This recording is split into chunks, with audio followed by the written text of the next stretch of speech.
Welcome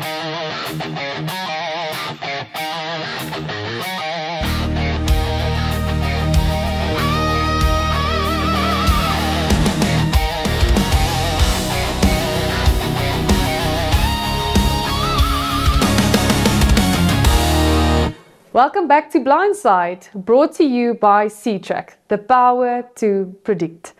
Kom ons gesels Paul Roos, die ryk geskiedenis wat hierdie skool al opgelewer het, spesifiek in rugby.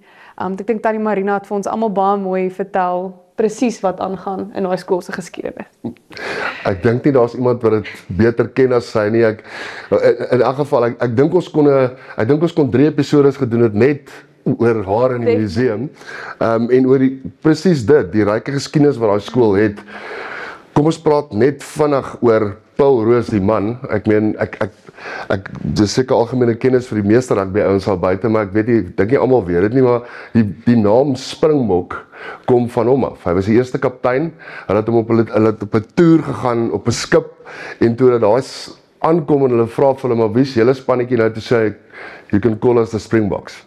En dis waar die naam vandaan kom. So boonbehalwe daai klein staaltjies wat ons vertel het, ek meen, dis net 'n absolute, die geskiedenis van daai skool, en nie net in hulle prestasies, maar hoe daai skool ontstaan, waarvoor hulle staan, ek meen, jy voel het, die oomblik as jy deur daai hekke ry, en ons sal, ek meen, dis in Stellenbosch, ek weet nie, Johnny, daai plek, dis 'n verwagting van excellence. As jy daar inry, dis 'n presence of excellence. En jy voel dit as jy daar rondry, is amper asof niks minder as dit verwag word nie. I must tell you, bringing emotion back to it again, there's certain times in life when you walk into a building or into an office. I think if those who had the privilege to walk into Madiba's office or to meet Madiba, they felt that presence. When we drive through the gates, there's something special. There's a spirit of excellence hovering above that place. It's a very unique and incredible school. You're right, Johnny. The incredible thing of it though is, I mean, the proof, like you always say, is in the pudding. These guys have produced the most Springboks of any other school. The way that they set up, and we'll go into the interviews now, the way they're structured in developing players is, and who they put where in terms of personnel, absolutely amazing, because that's why they keep on producing that. And that, like you say, Johnny, that excellence is something, if you step into that school as a pupil, you know that. It's part and parcel of it. So you're either going to fit in with that and understand that culture and be successful, or not. You either fit in or you out. That's pretty much what it's. You're going to put yourself out. Just quickly, their last, call it, team that went unbeaten was that team of Riley, who's been the captain of the under-20s now, who's also been so good. Look, I think that young man's future is extremely bright. We had the privilege to see him quickly before they came and played down the 19 final against the Bulls. What a gentleman, and an absolute example of what that school produces as human beings. But before we go too much into it, let's go to the first interview with Corné Uys. He's the director of rugby at Paul Roos Gymnasium, and this segment is brought to you by Nashua. Corné Uys is vir ons 'n verskriklike groot voorreg. Hierdie setting, dit het ons 'n uur gevat om op te set, en dit glad ons gewoonlik 10 minute, maar dit is meer om alles in te neem waar ons sit, want hierdie is meer as rugby history. Dis 'n absolute, ek kan amper sê, dit voel soos holy ground waarop 'n ou stap. Paul Roos met al sy geskiedenis, dis net 'n absolute voorreg. Dankie Corné dat ons tyd met jou kan hê. Ek wil begin eers om te praat oor Corné Uys. Dit is my belangrik dat ons weet, die kyker al buite weet, ons weet wie hy is, maar wat gee vir jou die passie? So ek wil begin waar jou rugby loopbaan begin op skool, en hoe is ons nou by Paul Roos? Thijs, eerstens dankie, wonderlike voorreg, dankie dat julle my genooi het, dankie dat ek op die program kan wees. En baie spesiaal, ek dink die geskiedenis skets 'n prentjie en dit gee meaning en purpose. So baie dankbaar vir die mense wat 'n passie het vir dit, soos Tannie Marina wat omgee en kyk na die goed, so dankbaar daarvoor. En dan bietjie agtergrond, groot geraak op 'n plaas tussen Bredasdorp en Swellendam. Maar vanaf ek kan onthou met 'n rugbybal onder die arm, soos wou net rugby speel. En toe Stellenbosch Universiteit toe gekom, sportwetenskap gestudeer. En toe gelukkig genoeg om deur maties 'n geleentheid te kry by WP en toe bietjie professioneel te speel. Maar 'n passie vir mense, is my 'n perfekte kombinasie van waar rugby mense bymekaar bring. En rugby is eintlik maar net 'n voertuig of 'n platform om verskil te maak in mense se lewens en waardevolle lewenslesse te leer. So dis wat dit vir my spesiaal maak. So en meeste ouens, ek sê altyd dit is nie enige ou wat 'n speler was kan noodwendig 'n afrigter word nie. Dit gaan nie noodwendig oor die kennis van die sport nie. Dis een aspek daarvan, maar daar moet iets wees, dit moet 'n calling wees. Dit moet iets wees wat binne in jou honger genoeg is om nie net jou kennis oor te dra nie, maar presies dit wat jy sê, daai waardes en goed in mense se lewens te instel, veral op skole vlak. So wat is daai honger vir jou? Ek meen, ja, ek dink interessant, soms leer mens meer van die seuns of van die produk. Is 'n bietjie sendingwerk, of ek het al gehoor mense jy gaan om te gee, maar flip is eintlik jy wat kry. En dalk 'n voorbeeld hierdie jaar afgerig Keenan Stoffels. So Stoffels is nou al eerste speler in 'n baie lang tyd wat 50 caps vir die eerste span het. So hy het al van sy graad 10 jaar af elke liewe wedstryd. En as jy Keenan se storie hoor van hoe hy op onder 13 vlak, die Saterdag was onder 13 proewe en toe die Donderdag toe verloor hy sy ma. Nie 'n pa gehad en toe na daai Donderdag Saterdag gaan proewe speel. Sondag was die begrafnis. En toe het hy die geleentheid gekry om Paul Roos toe te kom. En hy was nou dag by 'n WP onder 12 praatjie. Maar net sy lewensles en die inspirasie wat hy nou wees vir 'n jonger generasie wat dalk gaan, weet jy wat? Ja, as Keenan dit kon doen, miskien kan ek ook doen. So op ons kleiner vlak, ek dink dis wat die Springbokke special doen op 'n groot nasionale vlak. So hulle inspire die nasie. Waar ons maar hier in Stellenbosch baie kleiner, maar hopelik ook inspireer ons ook jonger mense om of beter te wees of hulle drome, weet jy wat, as Keenan Stoffels dit kan doen, dan kan ek dit ook dalk doen. En so het julle 'n magdom van daai stories. Ek meen, Corneille, as jy kyk na die geskiedenis en hoeveel spelers hier deur is al, nie net Springbokke nie, wat ons weet uit die aard van die saak het Paul Roos die meeste Springbokke opgelewer, maar hier is soveel ongelooflike spelers deur hierdie skool en weer eens, talent is een ding, ons sê dit op elke episode. Talent is een ding, maar jy het 'n klomp mense nodig wie se harte is presies wat ek aan jou hoor om daai seuns na sy vol potensiaal toe te vat. So weer eens, ek meen ons het julle dopgehou hierdie seisoen, ons het vinnig van kamera af gepraat. Dis net incredible om te sien hoe jaar in en jaar uit julle dit reg kry om individue te vorm wat spesiaal is vir die toekoms. Ek dink dis wat 159 jaar se tradisie doen. Ek dink die omgewing is 'n incubator vir sulke individue. En as ek sê omgewing, dit is regtig die mense in die stelsel, die onderwysers, die onderwyser in die wiskunde klas. Ons is 'n ongelooflike dinamiese skool. Ons is baie sterk in hokkie, sokker, atletiek, cricket, waterpolo. En ek dink ons krag is juis in ons diversiteit. Soos Riley Norton het laas jaar welbekend SA skole cricket en rugby gespeel. So omgewing wat 'n kind toelaat om om op verskillende vlakke te ontwikkel en 'n gebalanseerde kindproduk te wees, dink ek is die sleutel tot dit. En natuurlik baie ander skole het dit. Maar dis wat hierdie omgewing baie spesiaal maak. And let's talk about that team. I mean, we talk about teachers and people that play a role. I mean, Stefan Jordan, you know, I mean, the guy is literally, you know, heart, soul, mind, everything is Paul Roos, ever since I've known him. But I hear that in every person that's here. I know that you've got Jan Eys that came back from France as well, now coaching, and that's special to see. Guys wanting to come and give back to where they came from, where they were formed.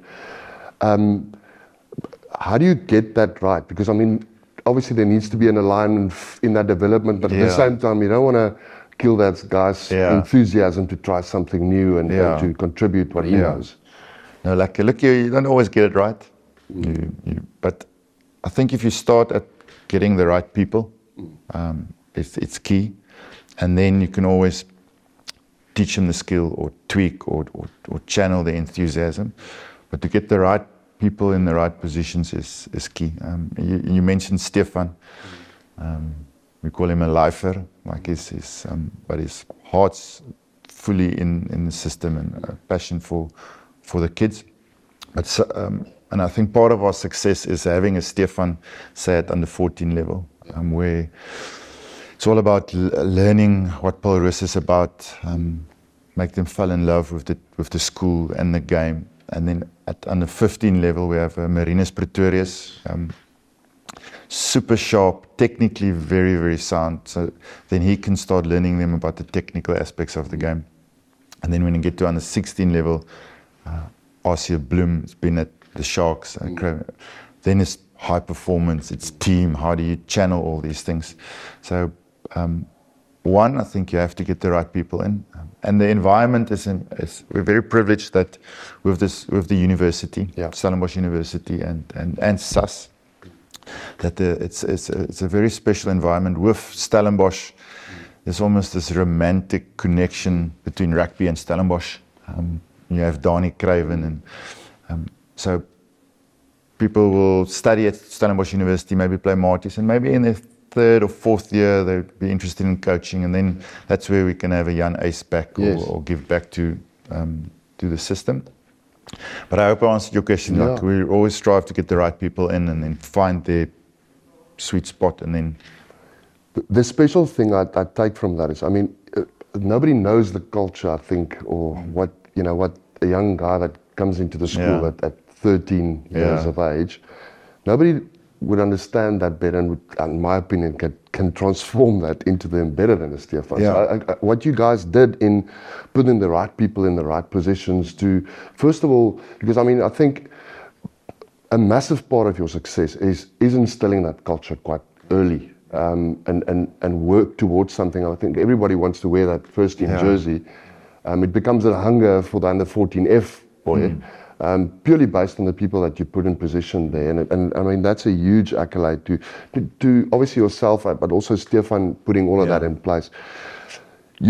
I mean, I think about the bus trip to Grey every year. I mean, how many buses in a row, all the way down to Bloemfontein. I think you guys had 26 or 28 teams again this year. Yes. Again, that alignment and trying to.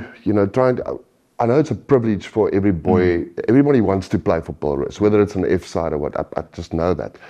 The thing is, how do you keep those boys aspiring to actually get to that first team jersey? Is it something that you encourage the coaches to keep on talking to the boys about, or is it something that comes naturally with the way you develop? Look, we're still striving for that. That is the goal, and we still every year. What's nice about the school system, people will say, it's tough because every year you get a new team and you have to build, but you almost get a rinse and repeat effect. Like you start learning where the potential shortfalls are and what you're going to have to look out for. I won't say we necessarily put such emphasis on playing first team one day. What we do is we try and really develop a love for the game. So again, Stefan the boys will play. They'll, like, if you're in the F or the E or whatever, you'll play. So there goes a lot of effort into organizing games. So we'll play Stellenbosch and we'll play.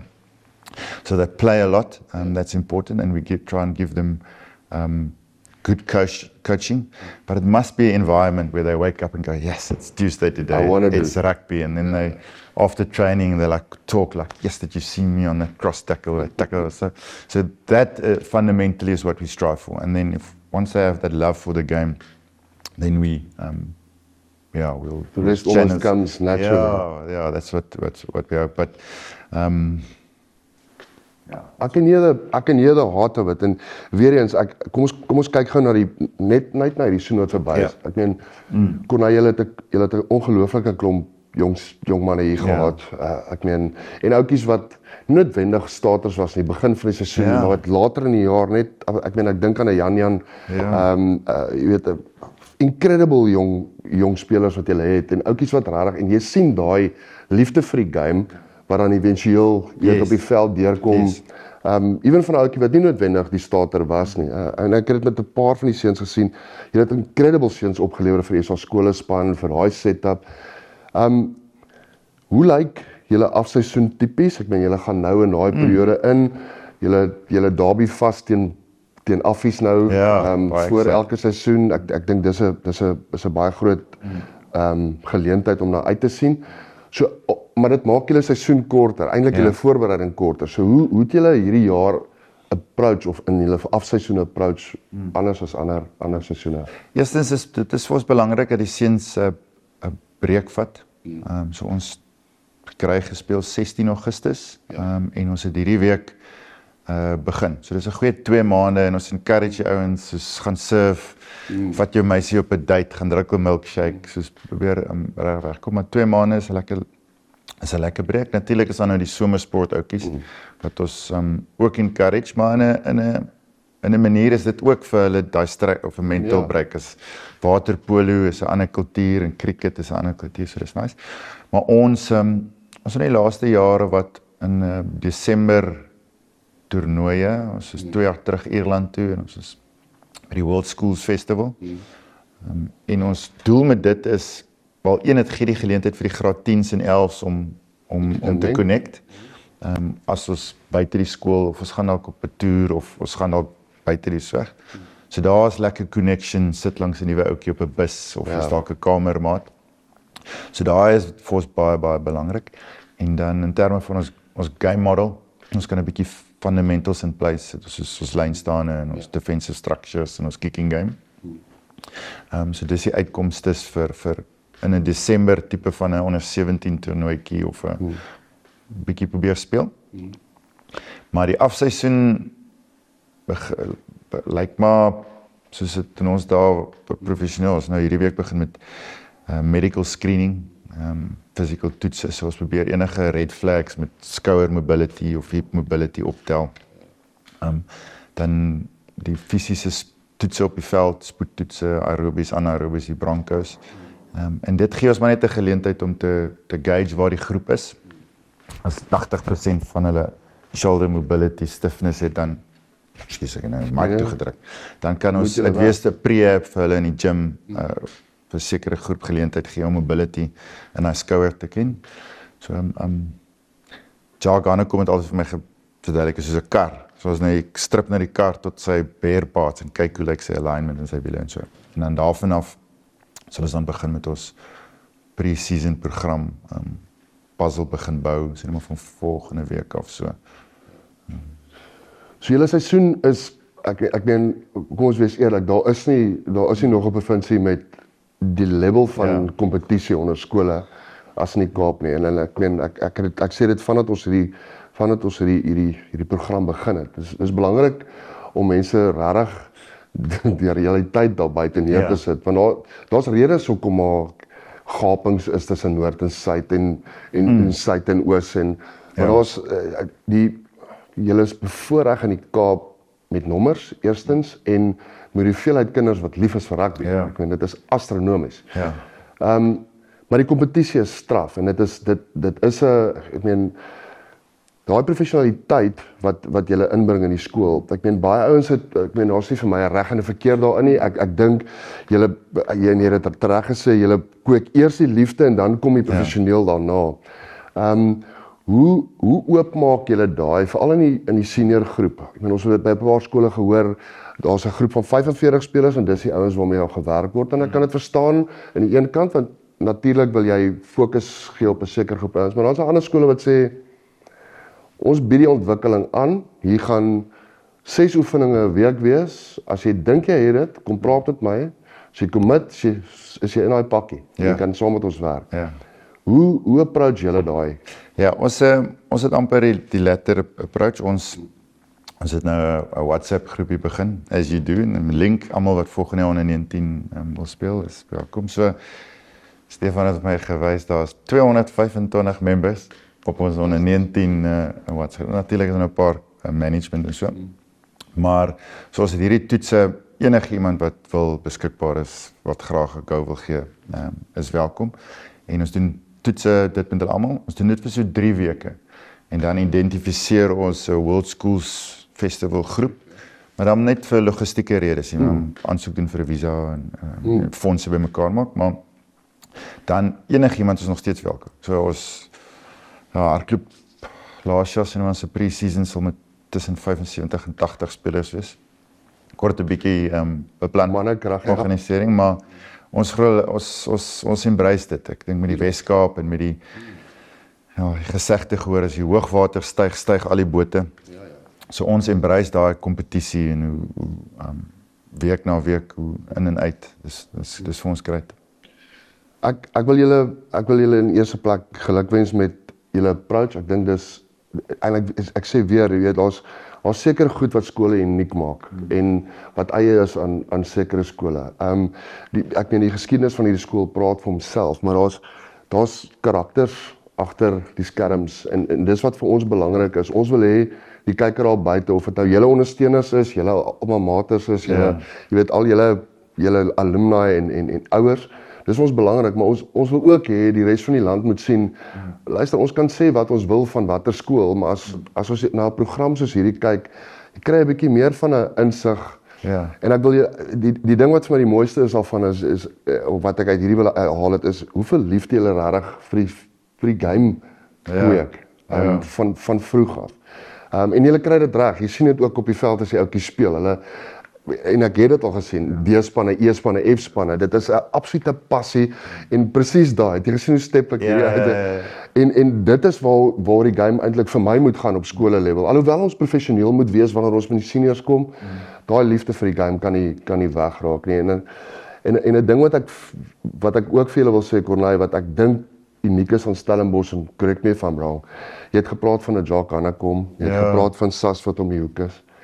Ek meen, die environment kweek amper uit sy eie uit 'n dryf na excellence, want excellence is reg rondom jou. Ek meen, is amper gevaarlik om by die houter te wees in Stellenbosch. Ja, dis amper hierdie vacuum wat jy sê. Mense praat van hierdie Suidwalstraat. Ja. So julle is nou later by Makotterveld. Dis my oupa is Makotter, een van die eerste afrigters wat op die RC se toe, dan het jy 'n Paul Roos, 50 meter en dan net 50 meter op, het jy Dani Kruiven, sy standbeeld, die geskiedenis.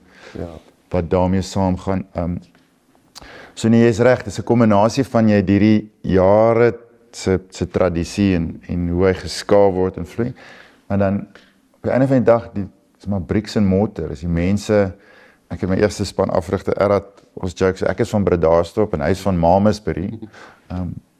So dis die mense in die stelsel wat die regte mens, die produk en dan meng jy dit met die tipe kultuur van die skool. Dan dink ek maak dit uit vir 'n goeie combo. Wel, ek dink almal wat hierdie kyk en veral julle mense, ek weet Stellenbosch kan partykeer 'n baie moeilike plek raak, maar 'n wonderlike plek. En ouers mag, ek weet nie waarvan jy praat nie, as dit net. Natuurlik. Maar ek dink is belangrik, die mense wat hierdie ding wat die episode kyk, is belangrik om agter die ouens te klim. Dit kom sit die hoeveelheid tyd, ure, energie ensovoorts in en hoor die hart. Ek meen ons hoor dit by soveel plekke. Dis daai karakters wat wat jou kind in sy hande het en hulle bedoel nooit skade aan niemand nie. Dis eintlik die mooi daarvan, jy weet. Almal wil jou seun op die beste moontlike plek sien in die samelewing, nie net op rugby nie. Rugby soos wat jy net gesê het, dis eintlik maar net 'n vehikel om dit te probeer regkry. Nee, absoluut. Ek dink net uit 'n staanspoor uit, soos ons is ver van perfek af. Soos ons maak baie foute, maar as jy verstaan dat die ouens se hart is op die regte plek en dat hulle regtig wil. En natuurlik, ons kan nog beter coach, ons kan altyd beter coaches gee en vir die kinders beter geleenthede gee, maar daar's die strive daarna, maar dit, wat ek dink het regtig belangrik maak, en ek het altyd die gesprek, is skole rugby te professioneel, en is dit te taaf, en maar hoe ek het ervaar is, dis top down, dis nie ons, en ek dink iets soos Varsity Cup, is 'n ongelooflike platform en die hoeveelheid seuns wat uit ons stelsel uit en ander skole stelsel uit geleenthede kry om na universiteit toe te gaan. Hy kan gaan studeer en dat hy 'n 4-jaar platform om eers in sy graad te kry, maar 'n ongelooflike rugby program bloot te stel word. So as dit na skool is wat die universiteite of die buitelewe verwag, dan ek dink ek sal ons seun onreg aandoen om hom nie 'n geleentheid te gee nie, om nie reg te kry vir wat dit is, om so 'n ongelooflike geleentheid te kry nie. En dan, dan moet jy maar define wat 'n sukses is, dit wen of verloor, of is dit sulke geleenthede vir kinders? En ek kan nie meer met jou saamstem nie. I think the pressure will always be the expectation from the South African rugby supporter, whether it's a schoolboy level, whether it's Varsity Cup, Springboks. The mediocrity is unacceptable. It's just the way it is. We don't expect that from the Springboks, and it filters all the way through to schools. And again, I think you guys are getting it right. Yes, there's an emphasis on that, trying to prepare the boy for that next phase, and you can't be too soft or too, because then the hiding comes when he's there. So again, Corneille, for us it was a phenomenal opportunity to have this discussion, and thank you so much. I know you guys are crazy busy, and you've just come from EPD, and but thank you so much. We really appreciate this, and every viewer out there, get behind your school, get behind the people behind it. Their hearts are in the right place, and they really want the best for your child. So thank you so much, Corneille. Thank you very much for having me.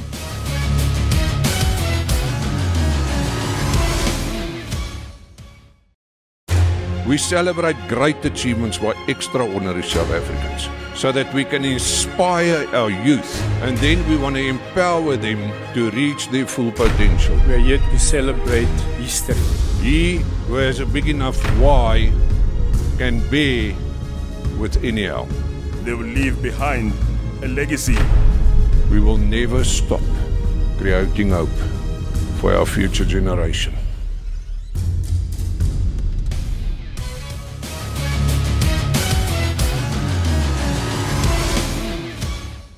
Sjoe, wat 'n ongelooflike onderhoud. Kom ons gesels bietjie oor die man, Corneille Uys, en sy journey wat hy tot dusver gehad het, tot by Pulroos.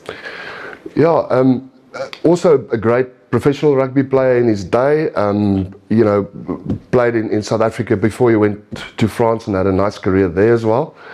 And then came back, he became part of the Stellenbosch Academy for Sport, also situated in Stellenbosch, right next to Makotter. So they use the same fields, for their preparation, etc.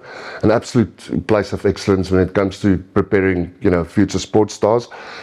So went through that mill, and then obviously ended up in the director's role at Pulroos Gymnasium.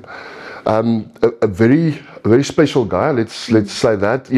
Corneille he's not a loud guy. He's a very subdued person.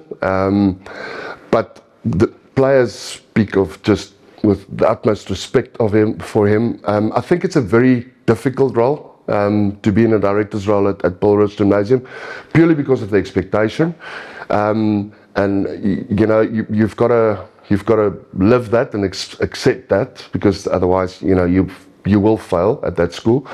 But I think the perfect guy for the role that he's in. And again, he's got, Johnny, you always say, show me the 5 people that you surround yourself with, and I'll tell you who you are.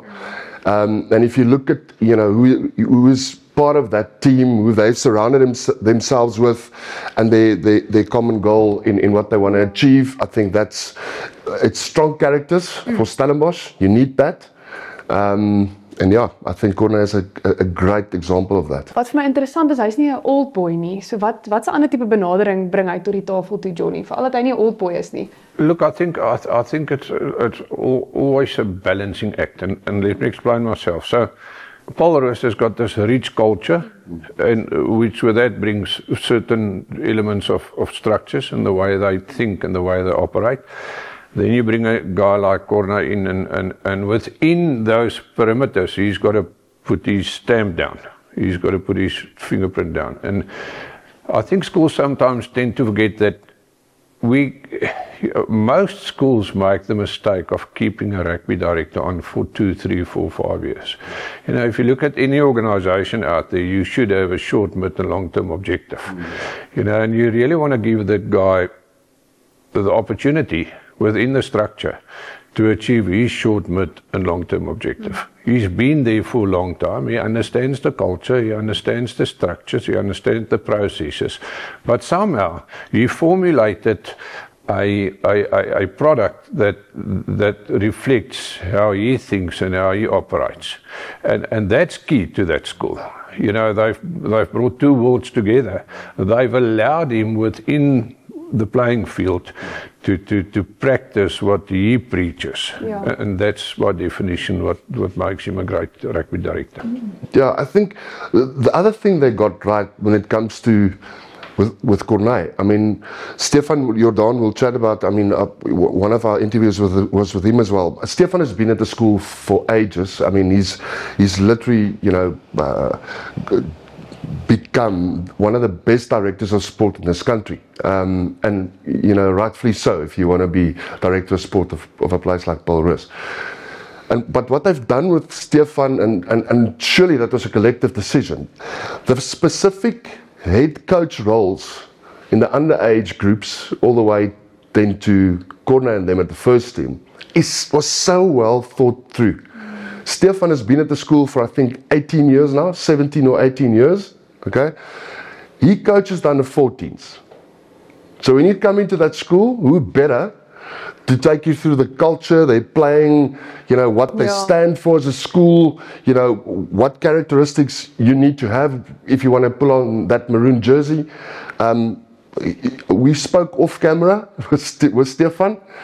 If I had a choice where my son should go and be taught core values of perseverance and, you know, pushing through, and you know, mom is not gonna comb your hair every morning.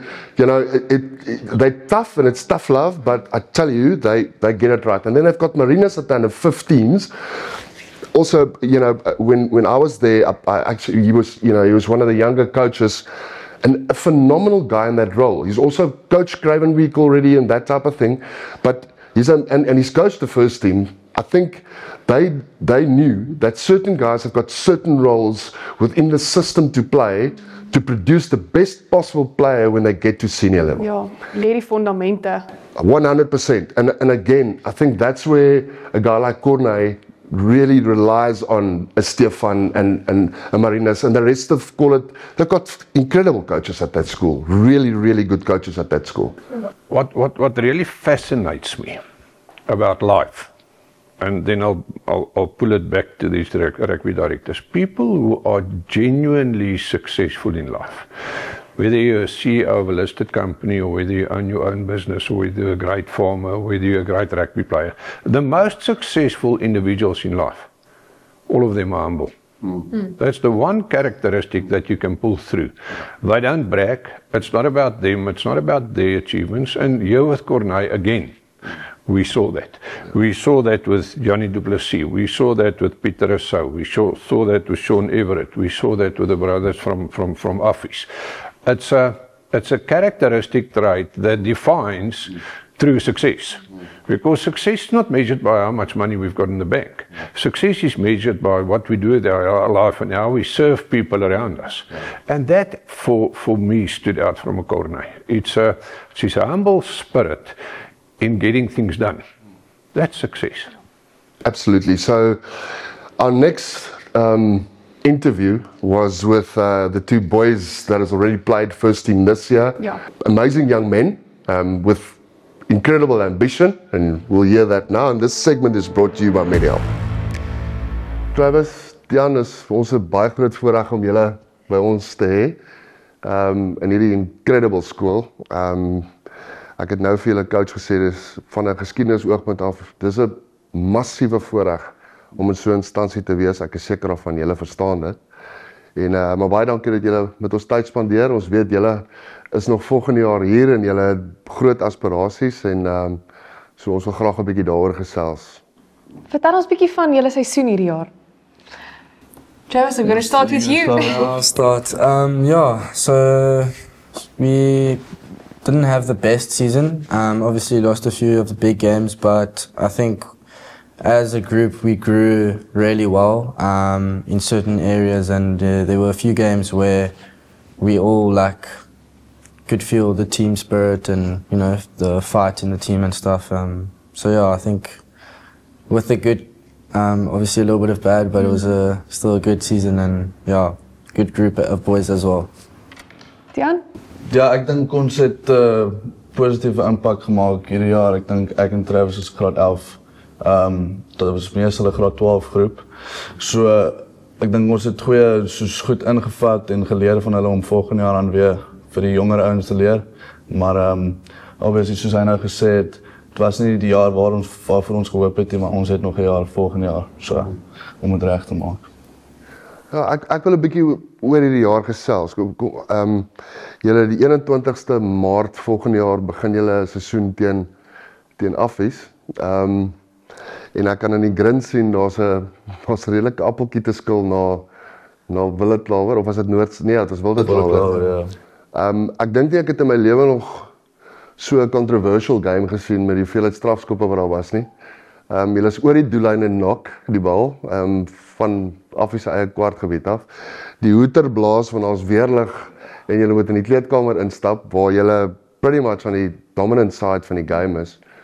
En daar's 'n paar oomblikke in elke wedstryd wat julle verloor wat ek dink maar met meeste spanne gebeur wat daai momentum skuif en jy het nou net genoem, julle leer baie uit 'n seisoen waar jy saam met senior ouens speel. Daai oomblikke wat plaasvind, that momentum shifts. Hoe vat julle dit in 'n volgende seisoen in wanneer daai goed weer gebeur, wanneer jy weer in daai situasie is? Hoe draai julle dit oor aan die jonger ouens wat deurkom?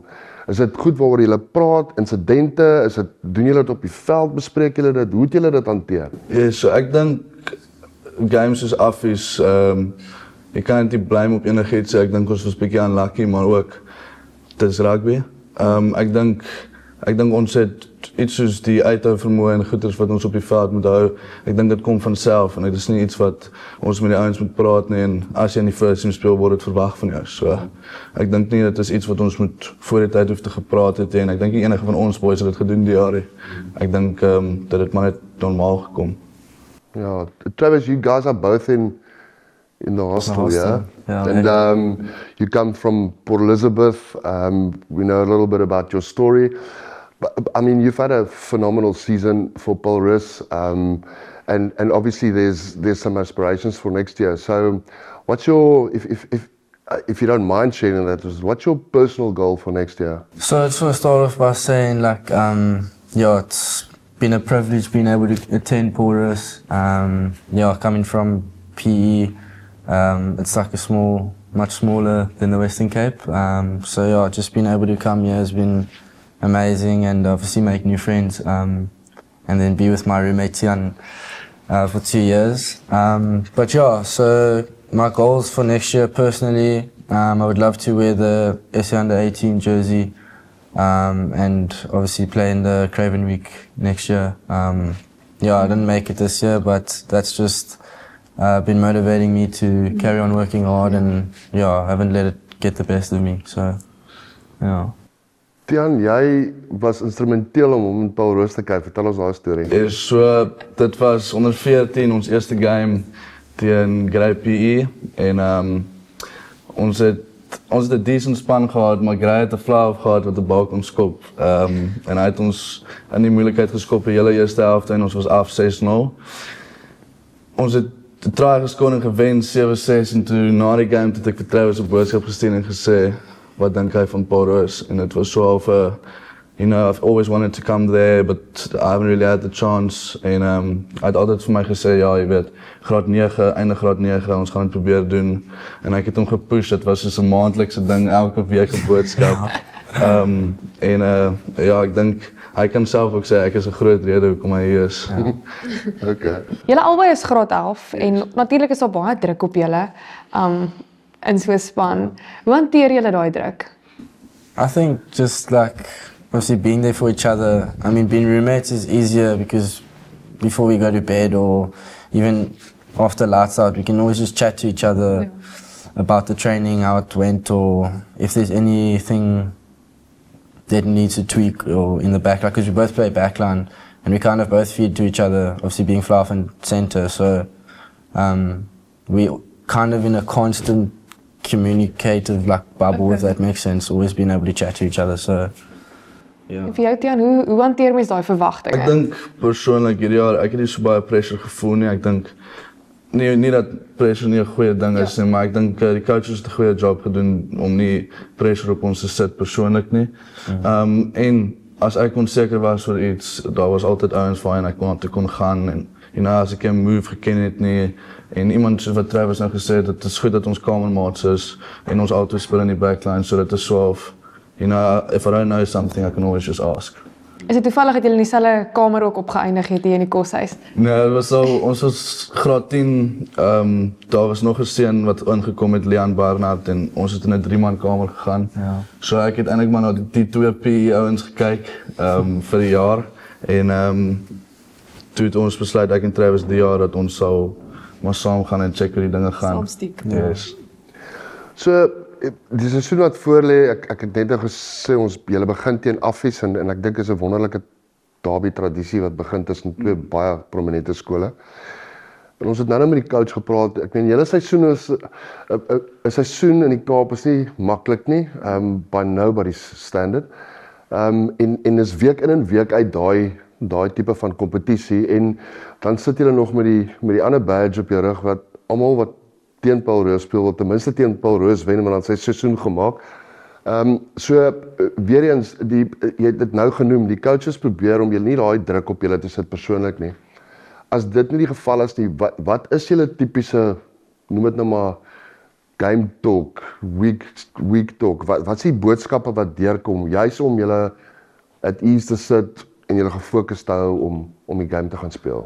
Ek dink Coach Konay en meneer Erhard het 'n goeie job gedoen met dit. Ek dink ons het altyd gegaan en die vorige game gaan review, obviously te kyk waar die probleme was en waarin ons kan werk. En ons het dan obviously in die week main points gehad waarop ons gefokus het en end goals vir die einde van die week wanneer ons die game speel. Maar ek het nooit gevoel dat daar enigstens pressure op 'n persoon soos gesit was om te perform nie. Van dit word verwag deur die coaches. So.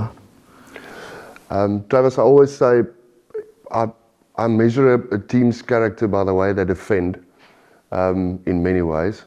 Because there's a lot that comes out of there, not necessarily the individual character, because you'll always have individual characters on the side, but you really see how people care for each other as a team in their defensive structure. So, and I must say, that's the one thing that stood out for me of Paul Roos this year. You guys had a devastating, never say die commitment in defense.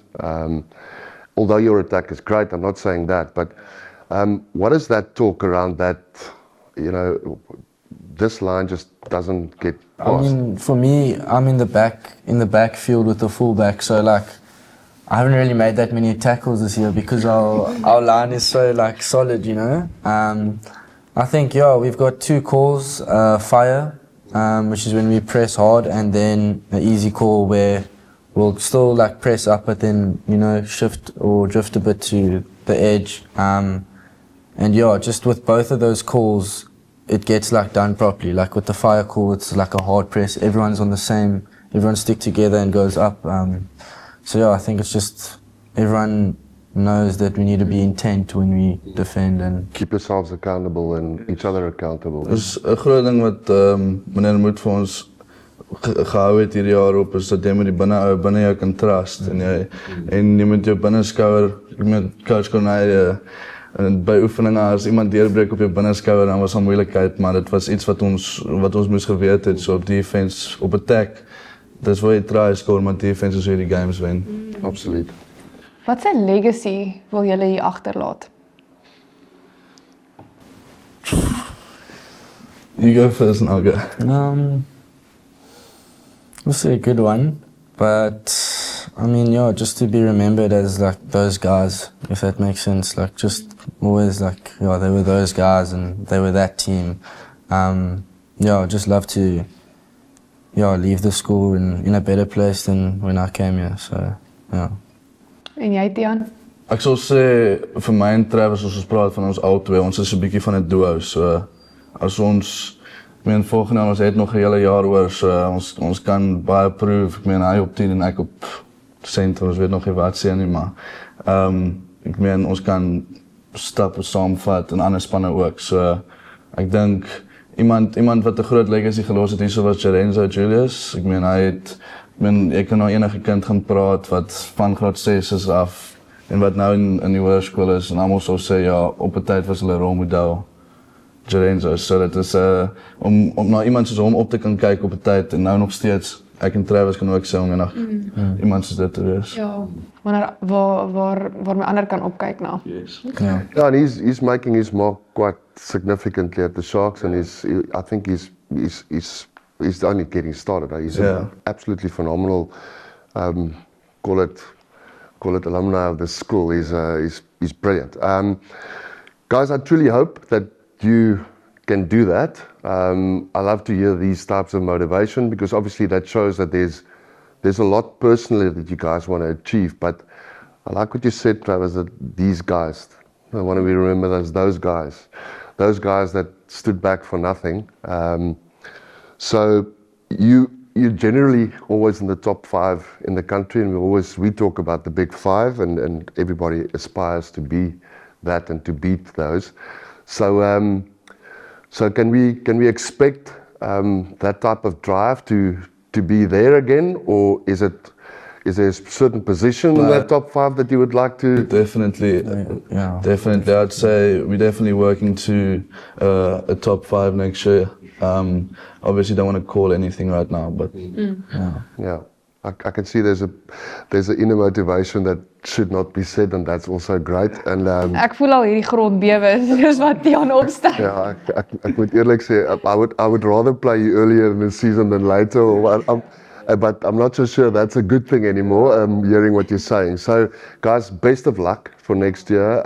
We are really excited. We'll be covering that game. We'll chat to the coaches off camera.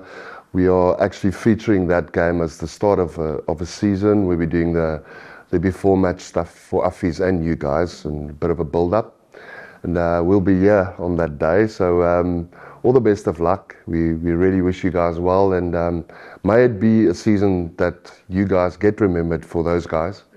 And we really appreciate your time. thank you. Well, thanks, man. Thanks. Appreciate you guys having us. Appreciate you guys. Thanks.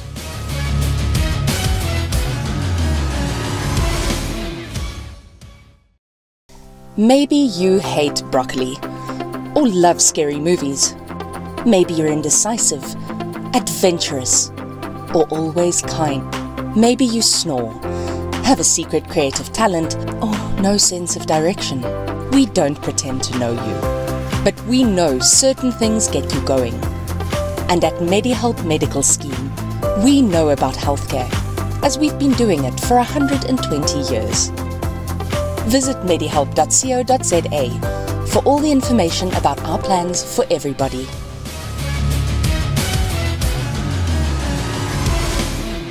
Hierdie was regtig 'n merkwaardige onderhoud en is my interessant. Kom ons begin by die begin. Tiaan het vir Travis na 'n wedstryd gevra, wil jy nie asseblief Paul Roos toe kom nie, want hy sê dit was een van die moeilikste fly-offs om teen te speel. Yeah, but it's a bit controversial because how do we then not say Paul Roos goes and fetches other players from other unions? But it wasn't Paul Roos; it was one of the players. It was one of the boys. They played against each other at schoolboy level, what do you call it, primary schoolboy level, as well. And they, Tian knew that playing against that fly-off for the rest of my high school career is not going to be fun. Yeah, he needs to join the team. Let me phone him.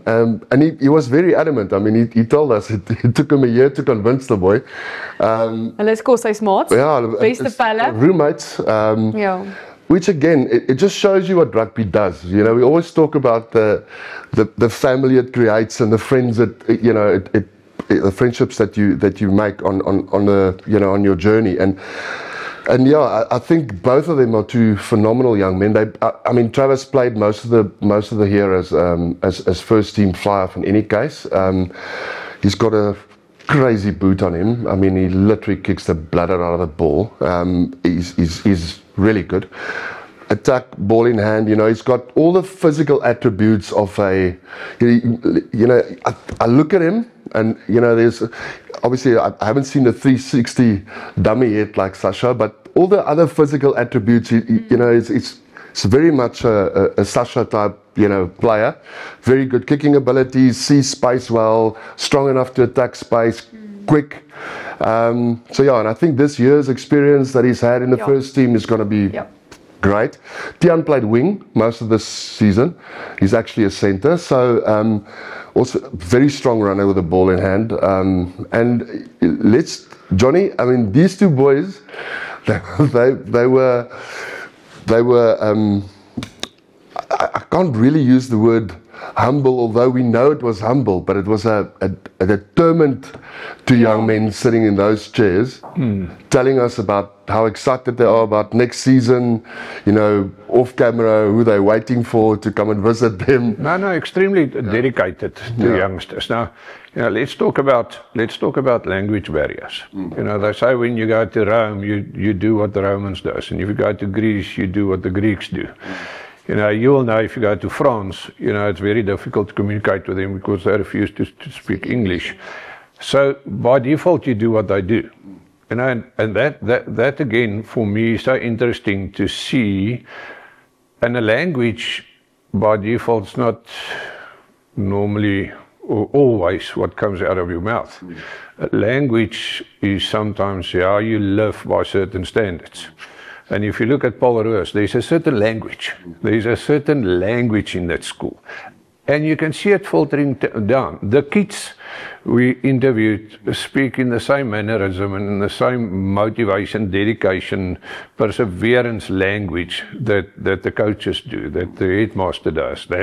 That's fascinating. And you'll find different languages in every school. That's got a unique fingerprint. But I loved to listen to those two boys because it is a humble approach, but there's an aggressive motivation of where they believe they want to end up. That is key because, you need that. You need to have a goal. You need to have a vision of where you want to end. And they clearly understands that. It's defined as part of the DNA where they're going. So I'm extremely excited to see, especially those two boys. And again, let's talk about the contagious. They're gonna infect all the other players, and that, if that's the mindset, Paul Roos will be a monster of a team next year. I mean, they're also going on tour now. End of the year, they're playing that International Schools Festival, which they've won, a couple of times. I mean, a lot of people will perceive it'll be a perceived arrogance, and knowing the people and knowing the school and understanding what it takes. And look, if you want to become the best, there needs to be a certain level of belief, which in many people's minds will be perceived as arrogant. I don't see it like that at all. It's like you say, Johnny, rightfully say. They know exactly what they want to achieve for next season, and they know they've got a heck of a start. Office is travelling to them As of next year, it'll be that annual derby between the two of them. For the first time. For the first time. You can make no mistake, they're ready for off. Yeah. Absolutely. I mean, that's the only game they spoke about for the whole season of next year, because it's the first one. Yeah. They play a couple of, friendlies or whatever. Their first game is Afrikaans versus Steenskool.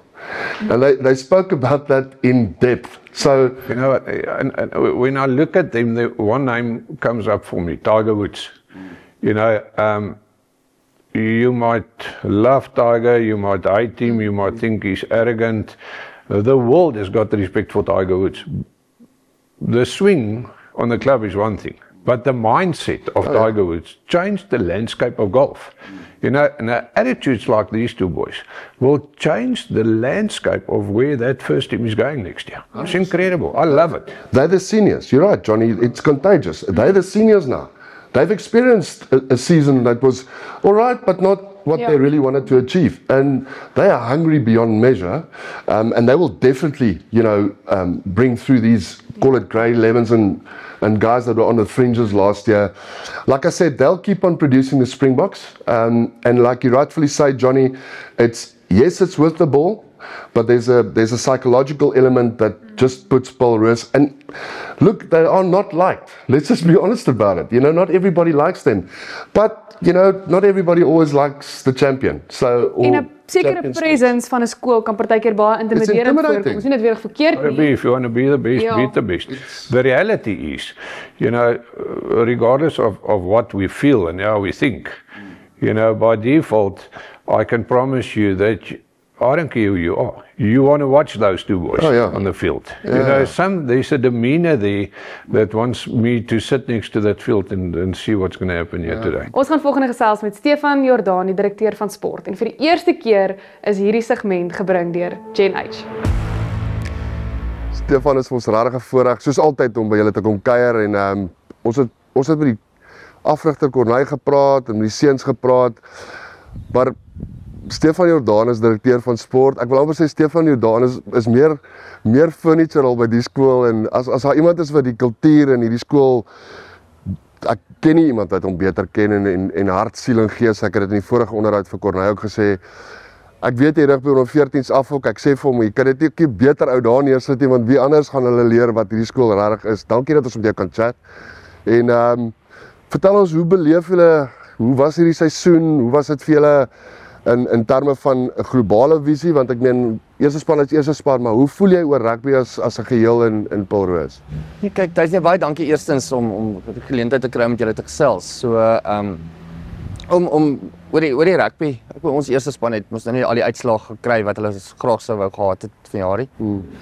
Ons besef dit is 'n uiters kompeterende liga, as dit so wil noem, waar ons speel. Ja. Ek speel week na week teen die beste span in die land. So ons aanvaar dit, en dis nie wat ons wou gehad het nie, maar ons oukies het week na week hulle harte uitgespeel. En maar behalwe vir dit, ek bedoel, ons rugby het ongelooflik gegroei die laaste ruk. Ek om vir jou idee te gee, voor COVID het ons 21 spanne gehad. Ons het nou 30. Ja. So rugby onder die seuns is gewild. Hulle geniet dit, en ons probeer soveel as moontlik geleenthede vir die kinders skep, nee. So vir ons is dit, ons voel ons rugby is op 'n goeie plek. Ons het goeie ouetjies wat deurkom. Ons voel ons het 'n goeie kultuur wat ons probeer vestig. Ja. En maar die belangrikste is net dat die seuns moet dit geniet, en hulle moet sport speel, hulle moet rugby speel. So wen wil ons almal doen. So maar dit gaan nie elke Saterdag so werk nie. En seker nie. Ek moet sê, Stefan, ek haal my hoed van daai tyd af vir jou. Die manier hoe jy ouens, onthou, as jy nie speel nie, gaan jy nie ontwikkel nie. Ons kan teen mekaar oefen, en as daar nie 'n wedstryd is nie, hoe gaan jy ooit toepas? En ek moet sê, jy het dit nog altyd reg gekry.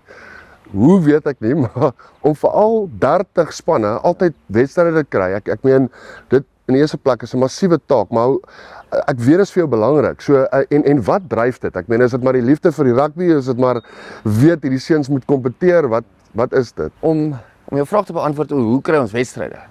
Ons voel ons het 'n goeie verhouding met die skole rondom ons. So ons het, ons het baie eenvoudig, ons het 'n WhatsApp groep begin met al die skole op sy wedstryde soek, af vra jy. En ons skryf basies week na week genoeg wedstryde vir almal. Ja. Maar wat dit dryf is die seuns wil speel. Ja. en ons probeer net vir hulle geleenthede skep. Die ander belangrike ding wat jy het, die mense wat met die kinders werk, veral by al ons sporte is passievolle mense. Ja. So dit maak dit vir die kinders lekker. Die afrigter wil betrokke wees by die skool, hy wil hê sy span moet speel en dit maak net 'n reuse verskil, né? So jy het passievolle ou by die span. Maak al is hy by die F-span, vir hom is dit F-span ouetjie is net so bly as hy 'n groot wedstryd wen as die eerste span ouetjie. So dit is maar basies hoe dit werk. So En interessant, een van die ander skole sê nou dag vir ons as hulle met die laarspanne se ouetjies praat, sê hulle onthou as ons in 'n derby dag speel teen 'n Paulroos, teen 'n Gim, teen wie ook al, jou span se is ook 1 punt. Van hierdie as ons mekaar op die einde sê daar's 30 games gewees, ons het 18 gewen en hulle dis 'n derby day 1. En dis vir my mooi. Ek meen elke ouetjie het 'n rol wat hy speel. Stefan sê vir my hierdie seisoen wat voorkom, ek meen weer eens ons gaan nou dalk bietjie meer eerste span praat, maar julle kry dit verskriklik goed reg om en Corneille sê julle is far from perfect. Ek dink nie julle is te ver af nie, maar julle kry dit goed reg om julle afrigters te line, accountable te hou. En ek dink is baie van wat jy nou net geantwoord het, jy weet die ouens is passievol, hulle wil graag afrig en wil betrokke wees, maar daai alignment is tog belangrik eventueel vir die ouens wat by die seniors uitkom. Is dit maar jou rol om daai te bestuur? Is dit maar 'n spanpoging? Hoe doen julle dit? ek dink dis 'n groot spanpoging. So ek en Corneille werk baie nou saam. So en Corneille is reg. Ons het nog baie goed wat ons moet verbeter. Maar dit is 'n spanpoging. Ek dink ons probeer regtig die omgewing vir die rugby, selfs vir afrigters en vir die kinders voel dat almal is deel. En almal is belangrik en soos jy nou sê, ek wil daai as jy derby wedstryd wen en jy's in die laaste span en ons is net so bly oor jou soos die eerste span speler maar dit is 'n program wat ons basies van onder af probeer werk. So van onder 14 af is daar sekere goed wat ons in plek wil kry of 'n sekere kultuur wat ons wil skep en dan onder 15 bietjie anders en dan onder 16 net weer ander uitdagings en goed wat hulle moet leer om gereed te maak vir die onder 19 vlak. So ek en Corneille werk baie nou saam en van die ander afrigters ook. So ons het eintlik almal noue band. So en ek dink dit is een van die groot geheime. Verseker, ek ben uit gepraat van jou by die onder 14 se daai groep en ek ben dit ek kan nie aan 'n beter plan dink nie. En dan die van Marinus wat onder 15 is wat ek meen dis net so diehard Paulroos forever. So ek meen daar dis 'n natuurlike progressie en dan obviously bietjie meer professioneel, bietjie meer in 'n struktureel professioneel. Laaste vraag, julle het 'n seisoen wat voorlê wat jam-packed is. Julle het affies gaan insit hier vroeg in die jaar. Jy praat van julle het baie strawwe kompetisie en dan gaan die AJ affies elke jaar as 'n fixture. Wel dan vir daai ene. Ek dink almal sien uit daarna want ek dink is die begin van 'n seisoen, jy weet, dit toets so half ou waar jy is. Dis nie regtig is 'n derby fair enough vir wat dit is, maar dit toets so ou vroeg in die jaar van waar jy op pad is. Daai seisoen se lengte, dit wat daar is. Ek meen, is al enigsins vir julle, daar is dit nie ander ruimte nie, is ek reg? Ek meen, dis die enigste plek waar so 'n wedstryd eintlik kon plaasvind met die volheid van julle program in aggenome Noordsuid en Willeklawer ook nog, nee. Ja, ek dink is 'n paar goed wat 'n rol speel. Ons het die WP bepalings wat die WP vir ons help mee in die tweede en die derde kwartaal, wat 'n aantal met nou maar buitebepalings wat jy kan kry. In ons geval het ons nou die Vergry High van Port Elizabeth en dan Vergry Bloem. So Affies het ook hulle uitdaging van wanneer hulle kan reis en wanneer hulle kan speel. So op die stadium is daai datum voel ons eintlik is 'n perfekte datum. So dit is straf op die ouetjies. Ek bedoel dis harde wedstryde week in week uit. So maar die ander belangrike ding wat mense moet onthou is dat in die verlede het ons nie teen afgespeel nie. Affies het basies ons hulle baie spanne. En jy kon sommige kinders wat deur Paulroos gegaan het en nie een keer teen afgespeel het. So ons probeer vir nog ouetjies 'n geleentheid skep om te speel. Is ons eerste ronde gaan ons rugby en hokkie doen. So ons is almal baie opgewonde en ons onder 14 ouetjie in die laagste span, hy gaan ook teen Affies speel. So en ons glo as hy oor 10 en 20 jaar terugkom Paulroos toe gaan hy dalk praat van daai wedstryd teen Affies op Makotter in waar die gras dalk baie lank was vir Affies en so.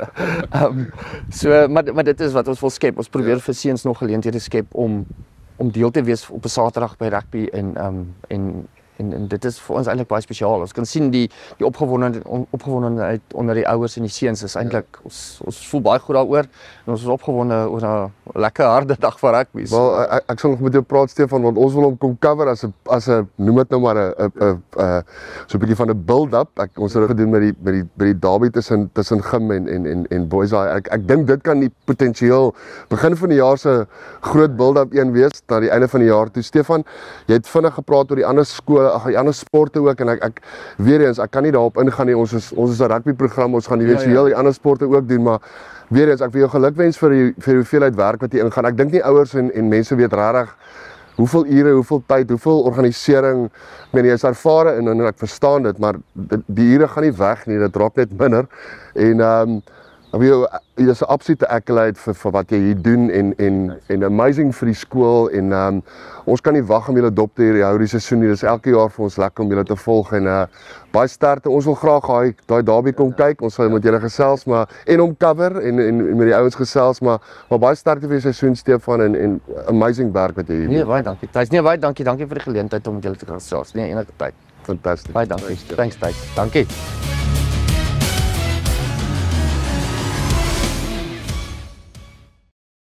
Here's to 40 years of being on the road with you. 40 years of driving progress, building trust, and shaping the future. At SeaTrack, we're just getting started.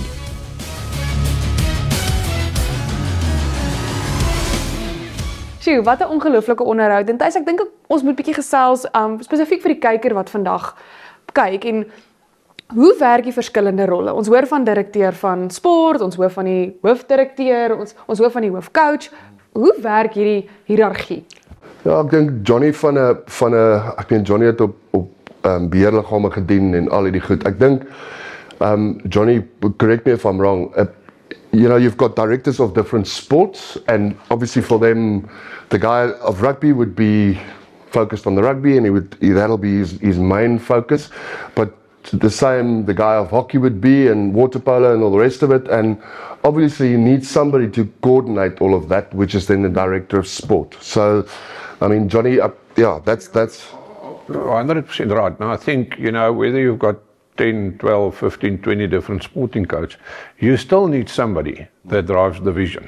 There's a common goal for Paul Roos, and that common goal does not necessarily mean by default that it's only about winning trophies. It's about breeding the culture, bringing in a discipline structure. How do we want to develop the character of all these people? So you need that, and I think that's typically what he does. Yeah, I mean, Stefan has been at the school for, like I said earlier, I think 17 or 18 years. Been involved on the rugby side more so, but from an administrative role, he was already, sort of like coordinating games and fixtures, etc. Again, Paul Roos has got, I think the 26 or 28 rugby teams that they've got a field every week. And Stefan will not allow that any of those boys don't get a game. He will make sure that they get games. To the extent where he explained to us, some of the schools now start phoning him knowing that they've got those amounts of teams and they need to play. So it's just an absolute relationship guy with other sports codes directors, and he understands the responsibility of what it is to carry that mantle as director of a sports school, because let's just say that they're brilliant in cricket, they're phenomenal in water polo, they are one of the best in hockey, again because they've got amazing coaches and staff in all of those sport codes. And Stefan spoke to me off camera. They start soccer. They decided to start soccer. There's no space on the grounds really. They've got a small patch of grass because they thought there'll probably be about 2 teams. They've never really done the soccer thing and whatever. Within 3 weeks, they had 18 soccer teams, guys that wanted to play soccer. So it's just one of those schools. Every sport playing, pupil wants to achieve the best and they want to participate, and that participation is something that Stefan drives, with everything. Yeah, I want to allow me to share my perception, and whether I'm right or wrong is irrelevant. Crucify me if you want to. There is a stigma in South African corporates, which I believe is a total lie, where people say everybody is replaceable. It's not true. Just how it is. Everybody is replaceable. If you want to resign today, we'll replace you tomorrow. Now let's pull it back to Stefan. He's been there for many years. He's seen 2 headmasters come and go. He's been such an integral part of the vision of sport in that school. When he decides to either retire, go away, whatever the case might be, he will be replaced. My question always is, how long is it going to take for the new guy to get cemented into that role? And that's something we tend to forget, because a new guy will have new ideas and a new vision and new strategies and new discipline structures, although there's a structure in the school. But there's the fingerprint of Stefan has been cemented. It's there. And we should respect that. And that's part and parcel of why that school is successful. Johnny, you are 100% right. The reason I'm saying that is I've seen Stefan do this for a long time, but the most important thing that he does is he also mentors guys in his inner circle. So there's already guys that he's sort of like, trusting to help him with certain things. I'm not saying they're doing all the work, and in fact, he'll always do most. The work ethic of the guy is just absolutely off the charts. And he's always been like that. He's got a massive work ethic. I think he's already mentoring some guys, and this is my perception, Johnny. We spoke about this a couple of episodes ago. If you got a director of rugby and the goal is that he's going to be there for 5 years, in my opinion, if you haven't achieved what you set out to do in 5 years, then there might be a problem. But being as it may, if you've backed that guy and he's done everything that everybody thought he would do, in my opinion, he should already be schooling the next guy or mentoring the next guy, that even though he might stay for another 5 years, there's already a second, call it, in charge, that has got the same mindset, that understands how he works, what he wants to achieve, so that he didn't lose that continuity. I take the Jake White thing, for example, that happened at the Bulls. For me, if Jake if he's got 2 or 3 guys around him that he can trust, he will mentor them to become just as good and have just as good of a reputation as he had, with the amount of success that he's had in his career. You can say about Jake White what you want, he's got the CV. So yeah, look, and I'm not alluding, it's not always performance-based. No. I fully understand if you 4 years or 5 years in a row, if you lose, that you're going to be replaced. For me, consistency breeds success. I think a key element of good leadership is, let me take Stefan as an example. Who wears the title as sport director of Paul Roos? Stefan does. That's his title. He's not, by employing and getting directors of certain sports into positions, and they're more equipped and more capable than you, for me, personifies that you don't have an ego, first and foremost. So it's not about me, it's about the bigger picture. And the better the person you employ in the respective position, the better you are. The better the title is going to look. And you wearing the title. And I think that's one thing that Stefan is getting right. It's not about his ego. The rugby director in that school is phenomenal. And that, by default, reflects on Stefan. Yes. He gets that right. So, and before we say goodbye, maybe a last thing just to say is that environment that they've created for rugby specific, in terms of the coaches, where their roles are, what they need to achieve.